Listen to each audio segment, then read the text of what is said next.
Assalamualaikum warahmatullahi wabarakatuh. Perkenalkan, nama saya Pinda Nudiansa. Pada kesempatan ini saya diberi tugas untuk menyampaikan materi mengenai belajar efektif. Sebelum ke materi, saya ucapkan selamat datang pada adik-adik semua di SMA 5 Garut. Marilah kita simak mengenai belajar efektif. Baiklah, kita lanjutkan mengenai pembelajaran efektif. Apa itu belajar efektif? Nah, di sini belajar efektif itu adalah bagaimana kita caranya belajar dengan tidak memakan banyak waktu, ya, seperti itu. Ya, kita mulai saja dari definisi belajar. Apa itu belajar? Nah, belajar itu adalah suatu kegiatan atau proses di mana ada perubahan ya, perubahan tingkah laku baik dalam bentuk pengetahuan, keterampilan maupun sikap. Perubahan tingkah laku di sini adalah perubahan misalkan dari yang tadinya tidak tahu menjadi tahu, yang tadinya tidak bisa menjadi bisa, yang tadinya perilaku kurang baik menjadi baik.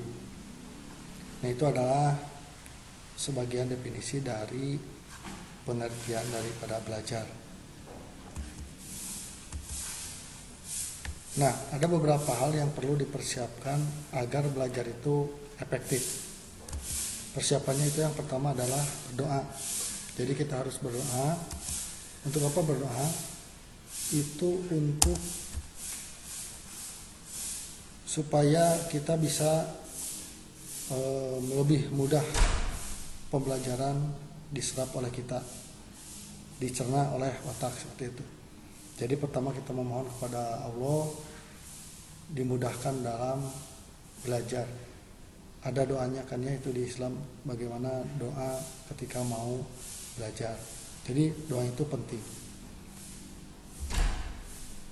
Yang berikutnya adalah yang kedua, persiapan belajar adalah tingkatkan minat dan mood belajar. Nah, sebelum belajar itu kita harus menyiapkan minat dan mood. Kalau kita moodnya sedang jelek, maka itu belajarnya akan sulit. Jadi artinya tidak akan efektif ya. Tujuannya untuk apa? Agar kita dapat merasa nyaman selama belajar berlangsung dan lebih fokus terhadap apa yang kita pelajari.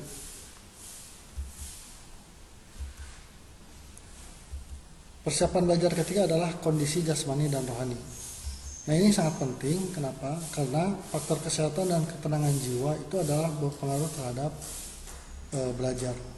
Jika kondisi kita sedang sakit, maka itu tentu proses belajar kita akan terganggu, daya serap kita akan kurang. Begitu juga rohani kita. Kalau kita jiwa kita tidak tenang, pikirannya semrawut, nah itu pasti kita akan sulit untuk belajar. Yang berikutnya adalah masih dalam tahap persiapan belajar, itu adalah tempat dan suasana. Kenapa tempat dan suasana berpengaruh? Karena untuk beberapa orang itu mungkin belajar itu memerlukan tempat dan suasana yang khusus ya, yang mendukung. Nah, untuk belajar itu sebaiknya memilih tempat yang memenuhi syarat kesehatan, terutama misalkan harus bersih, udaranya ada sirkulasi, sinar matahari bisa masuk sehingga kalau membaca kita kelihatan tidak merusak mata, penerangannya yang cukup, tidak terlalu lemah dan menyilaukan. Jadi ini tempat itu pertama cahaya ya, jadi cahaya itu harus cukup supaya kalau kita membaca bisa kelihatan seperti itu. Kemudian bersih gitu ya. Nah, mengenai tempat ini setiap orang mungkin beda-beda. Ada yang moodnya enaknya di kamar, ada yang harus di luar, misalkan harus melihat pemandangan. Ini silahkan cari saja tempat-tempat yang Memang kalau bisa itu meningkatkan mood untuk belajar, silakan saja. Kemudian suasana juga, suasana ruangan gitu ya, rapi, enak. Nah, itu disesuaikan apakah kita enaknya di suasana yang bagaimana, maka kita yang tahu kan hanya kita. Jadi disetting suasananya oleh kita sebelum kita belajar. Jadi ini adalah tahap persiapan sebelum belajar. Kemudian tahapan berikutnya adalah waktu. Nah, waktu di sini adalah waktu belajar. Kapan sih kita harus belajar? Apakah pagi, siang, sore, atau malam? Nah, ini setiap orang itu punya jam biologis untuk menghafal atau belajar yang berbeda-beda. Mungkin ada yang enaknya belajar pagi hari setelah sholat subuh, ada yang sore hari, ada yang malam hari.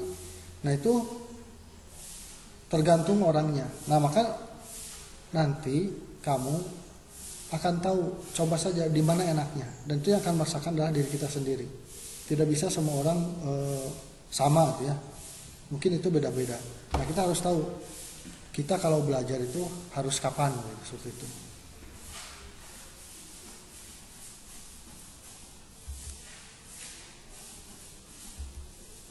Yang berikutnya adalah alat belajar. Nah, sebelum kita belajar kita harus menyiapkan alatnya. Nah, mungkin ini peralatannya beragam gitu ya, tergantung mata pelajaran yang akan kita pelajari. Nah, persiapan alat ini itu akan mendukung selama kita proses belajar. Misalkan kalau kita akan membuat bangun ruang 2 dimensi atau 3 dimensi pada pelajaran matematika, maka peralatannya harus ada. Mistar, kemudian ballpoint, jangka misalkannya kalau diperlukan. Nah, itu alat-alat pendukung tersebut harus ada, karena kalau tidak ada jadi akan sulit kita dalam mengerjakan dalam belajar seperti itu. Ataupun misalkan kita mau belajar menggambar, tetapi patlot gambarnya atau krayon atau apa misalkan tidak ada, nah itu juga akan jadi hambatan. Jadi sebelum belajar kita mau belajar apa nih, belajar apa, alatnya apa saja, nah itu dipersiapkan dulu supaya nanti pas proses belajarnya itu berjalan dengan lancar. Nah, yang berikutnya adalah kita harus tahu gaya belajar kita itu seperti apa, karena setiap orang itu berbeda-beda gaya belajar atau cara belajar itu beda-beda. Pertama, ada yang disebut dengan gaya belajar visual. Nah, gaya belajar visual ini adalah merupakan gaya belajar yang dia itu bisa belajar kalau melihat, membaca, melihat. Nah, dia itu akan lebih mudah mengingat jika dibantu gambar. Ada gambarnya, jadi dengan visual, dengan mata, ada gambar, grafik seperti itu ya. Kemudian dia lebih suka membaca daripada dibacakan. Nah, seperti ini adalah gaya belajar visual. Nanti kamu identifikasi gaya kamu belajar itu apakah visual, tidak. Apakah misalkan kalau dengan melihat kamu lebih cepat masuk pelajaran, lebih dibantu dengan gambar, dengan membaca dibanding dibacakan orang lain gitu. Nah, itu berarti kalau kamu nyaman atau lebih cepat masuk, maka itu adalah gaya belajarnya gaya belajar visual. Kalau cirinya seperti itu. Yang kedua adalah gaya belajar audio ya, jadi dengan pendengaran. Nah, gaya belajar auditorial ini merupakan gaya belajar dengan mendengarkan. Jadi dia itu akan lebih cepat paham, akan lebih cepat mengerti kalau dia mendengarkan. Jadi gaya belajarnya itu misalkan dia itu akan lebih cepat kalau didiktekan oleh orang lain. Ini ada definisi misalkan ya, definisi apa, hukum satu Newton adalah kalau dia membaca dengan dia mendengarkan dari orang lain, maka yang gaya auditorial itu adalah lebih cepat menangkap atau memahami kalau dia mendengar. Nah, berarti itu adalah gaya belajar auditorial. Seperti itu. Cara belajarnya bisa menggunakan tip direkam, ya. Jadi alat bantunya tip direkam, dia mendengarkan, oh seperti ini. Nah, kemudian dengan wawancara atau terlibat langsung dalam diskusi. Nah, jadi gaya belajar auditorial ini harus bisa dibantu seperti itu. Nah, misalkan kalau mau menghafal ayat-ayat Al-Quran misalkan ya, nah gaya auditorial ini berarti dia harus mendengarkan dari HP, dari tips misalkan ya. Nah, dia nanti menghafal, akhirnya itu akan lebih cepat.